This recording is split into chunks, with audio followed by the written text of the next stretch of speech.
நம சிவாய. வாக்கியநாதன் என்ற பிச்சை சித்தரை போற்றி, இறைவா போற்றி, ஈசா போற்றி, நம்மை ஆட்கொள்ளும் நந்தீஸ்வரா போற்றி. நல்லதை நடக்க வேண்டும். இன்றைய தினத்திலே ஹேப்பி சண்டே என்று சொன்னோம். ஆனால் அந்த மனதிலே அந்த பிச்சை சித்தராகப்பட்டவர், நீ என்னுடைய இடத்துக்கு வாடா, உனக்கு நல்லதே செய்கிறேன் என்று சொன்னார். அதன் அருகே அவருடைய வரும்போது இந்த தீபஜோதியும் எரிந்து கொண்டிருக்கின்றது, எப்பொழுதும் அணையாமல் இருக்கும். அதுபோல இந்த காட்சி ரொம்ப ஒரு அற்புதமான இந்த நந்தியை கொடுத்திருக்கிறார். ஒரு சாதாரண ஒரு டிஷ் பேப்பரிலே எவ்வளவு ரம்யமாக அந்த கொம்புகள் இருக்கிறது என்று பாருங்கள்.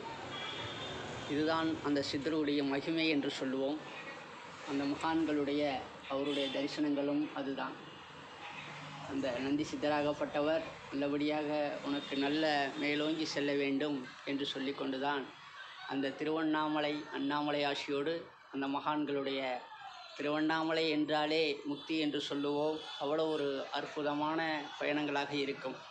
அந்த மகான் இந்த நேரத்திலே உறங்கலாம் என்று இருந்தேன், உன் மனது உறங்கக்கூடாதுடா, நீ என்னோட ஆலயத்துக்கு வாடா என்று சொல்லிக்கொண்டு இந்த நேரத்திலே இந்த Bakkiyanathan Pichai Siddhar one of the army man 1980 இந்த திண்டுக்கல் மாவட்டத்திற்கு முதலிலே அபிராமி அம்மன் கோவில் வாசலின் முன்னாடியே அமர்ந்திருப்பார் என்று சொல்வார்கள்.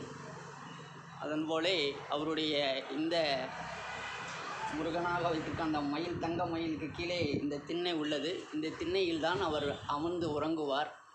அவருக்கு மழை என்றால் ரொம்பவும் அலர்ஜியாக இருக்கும்.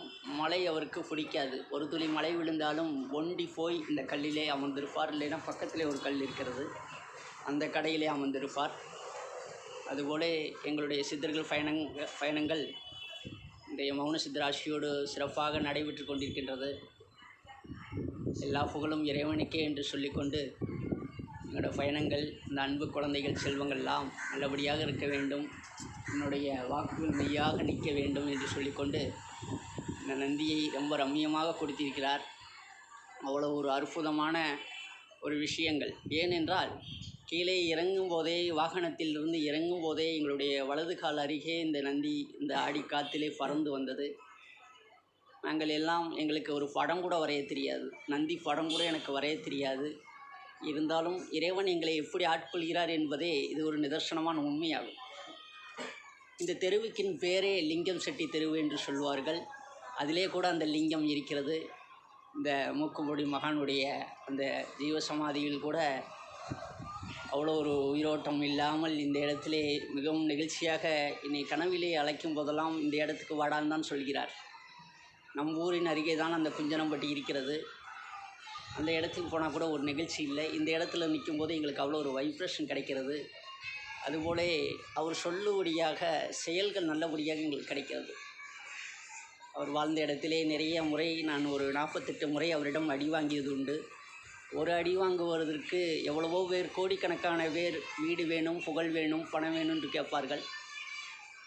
நாங்கள் அவருடைய தவம் தான் வேணும் என்று கேட்டோம். அதனாலே எனக்கு ஒரு அடி வாங்கலுக்கு 8 மாதம் என்னை தவம் இருக்க செய்தார். அவர் இறக்கும் தருவாயிலே, ஜீவசமாதி ஆகும் தருவாயிலே எனக்கு அடி கொடுத்தார். அது நெகிழ்ச்சியாக உள்ளது. அந்த அடி என்றாலும் கரண்ட்டிலே டிரான்ஸ்ஃபாரம் வெடிப்பது போல இருக்கும் அவர் கன்னத்தில் அடி கொடுப்பது. அவ்வளவு ஒரு அற்புதமான இந்த சிஷ்யனாக நான் உன்னை ஏற்றுக்கொண்டேன்டா என்று சொல்லிக்கொண்டு அவருடைய பயணங்கள் எங்களுக்கு சிறப்பாக இருக்கிறது. திருவண்ணாமலை செல்லும்போது கூட அவரை நினைத்தேன் என்றால் அந்த இடத்துல எங்களுக்கு ஒரு அற்புதம் நிகழ்த்துவார்.